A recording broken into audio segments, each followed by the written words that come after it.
YouTube ವೀಕ್ಷಕರೆಲ್ಲರಿಗೂ ಜೈ ಶ್ರೀನಿವಾಸನ್ ಗುರೂಜಿ ಹೃದಯಪೂರ್ವಕವಾದ ನಮಸ್ಕಾರಗಳು. ವೀಕ್ಷಕರೇ, ತಮ್ಮೆಲ್ಲರಿಗೂ ಕಾಲನಿರ್ಣಯ ಕಾರ್ಯಕ್ರಮಕ್ಕೆ ಸ್ವಾಗತ ಸುಸ್ವಾಗತ. ಅಖಂಡ ಮಂಡಲಾಕಾರಂ ವ್ಯಾಪ್ತಂ ಯೇನ ಚರಾಚರಂ ತತ್ಪದಂ ದರ್ಶಿತಂ ಯೇನ ತಸ್ಮೈ ಶ್ರೀ ಗುರವೇ ನಮಃ. ಅಜ್ಞಾನತಿಮಿರಾಂಧಸ್ಯ ಜ್ಞಾನಾಂಜನ ಶಲಾಕಯ ಚಕ್ಷುರ್ನಿರ್ಮಿತಂ ಯೇನ ತಸ್ಮೈ ಶ್ರೀ ಗುರವೇ ನಮಃ. ಗುರು ಬ್ರಹ್ಮ ಗುರು ವಿಷ್ಣು ಗುರುರ್ದೇವೋ ಮಹೇಶ್ವರಃ ಗುರು ಸಾಕ್ಷಾತ್ ಪರಬ್ರಹ್ಮ ತಸ್ಮೈ ಶ್ರೀ ಗುರವೇ ನಮಃ. ಓಂ ಹ್ರೀಂ ಶ್ರೀ ಗುರುಭ್ಯೋ ನಮಃ. ಜಯ ಸಿದ್ಧಿವಿನಾಯಕ, ಜಯ ಶರಬೇಶ್ವರ. ಆರಾಮಾಗಿದ್ದೀರಾ ಸ್ನೇಹಿತರೆ? ಹುಷಾರಾಗಿದ್ದೀರಾ? ಇವತ್ತು ನಾವು ಮಾತಾಡಿಕೊಟ್ಟಿರ್ತಕ್ಕಂಥ ವಿಷಯ ಏನು ಅಂದರೆ, ದ್ವಾದಶ ರಾಶಿಗಳ ರಾಶಿಫಲ ಹೇಗಿರುತ್ತೆ ಆಗಸ್ಟ್ ತಿಂಗಳಲ್ಲಿ.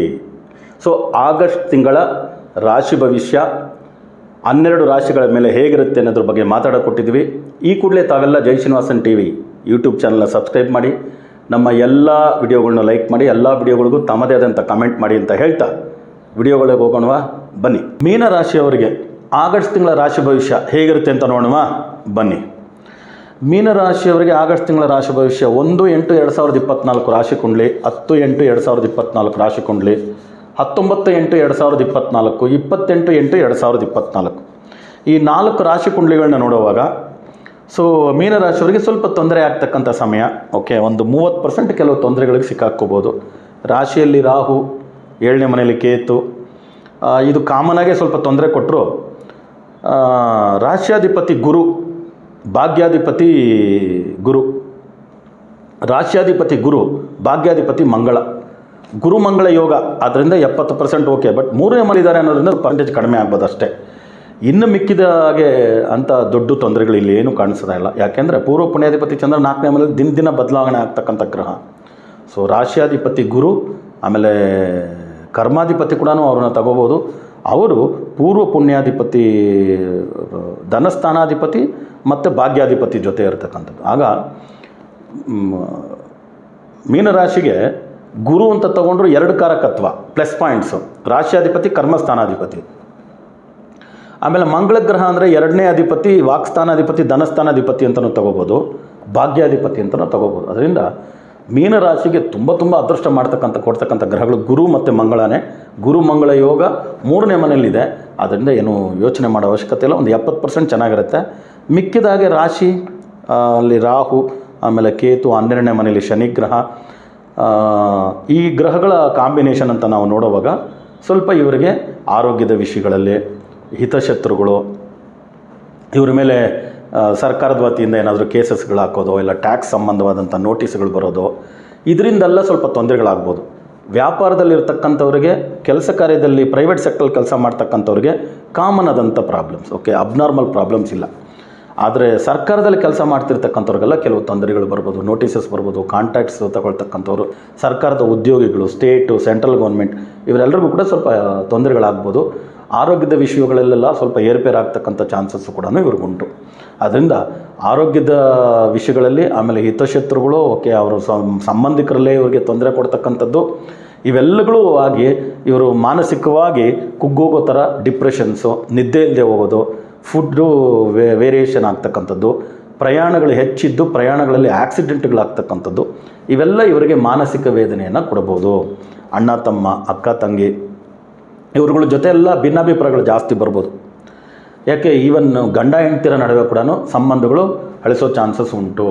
10 ವರ್ಷ 20 ವರ್ಷ ಮದುವೆ ಮಾಡ್ಕೊಂಡು ಸಂಸಾರ ಮಾಡಿರ್ತಕ್ಕಂಥವ್ರು ಕೂಡ ದೂರ ಆಗ್ಬಿಡೋಣ, ಡಿವೋರ್ಸ್ ತೊಗೊಂಡ್ಬಿಡೋಣ, ಮ್ಯೂಚುವಲಿ ಡಿವೋರ್ಸ್ ತೊಗೊಂಡ್ಬಿಡೋಣ ಅನ್ನೋ ರೀತಿ ಮಾತುಕತೆಗಳು ಅವರವರೇ ಗಂಡ ಹೆಂಡ್ತಿ ಮಾತಾಡ್ಕೊಳ್ತಾರಲ್ಲ ಆಗ್ಬೋದು. ಇದೆಲ್ಲ ತೊಂದರೆ ಇರೋದ್ರಿಂದ ಮೀನರಾಶಿಯಲ್ಲಿ ಹುಟ್ಟಿರ್ತಕ್ಕಂಥವ್ರು ಈ ತಿಂಗಳು ಸ್ವಲ್ಪ ಜಾಗರೂಕರಾಗಿರ್ತಕ್ಕಂಥದ್ದು ಅವಶ್ಯಕತೆ ಎಲ್ಲ ವಿಷಯದಲ್ಲಿ ಕೂಡ.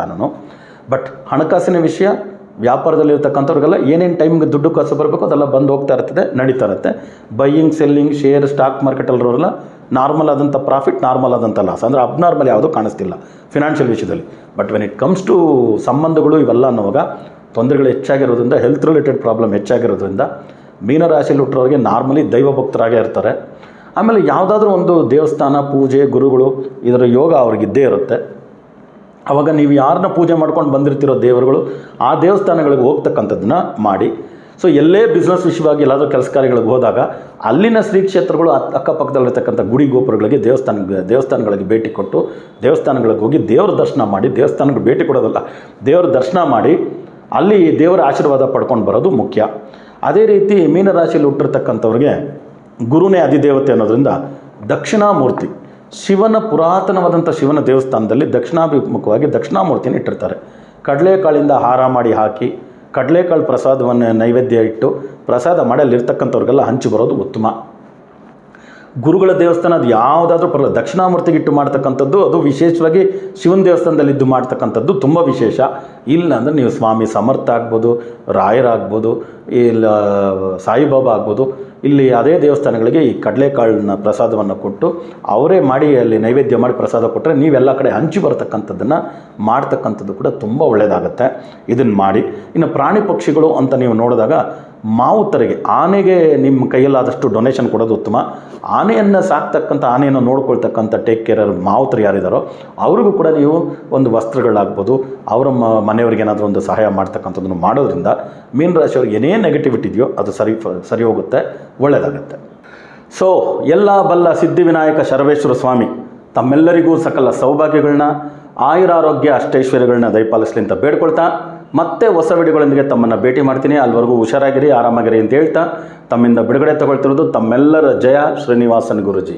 ಲೋಕ ಸಮಸ್ತ ಸುಖಿನೋ ಭವಂತು, ಸರ್ವೇ ಜನ ಸುಖಿನೋ ಭವಂತು, ವಸುದೈವ ಕುಟುಂಬಕಂ.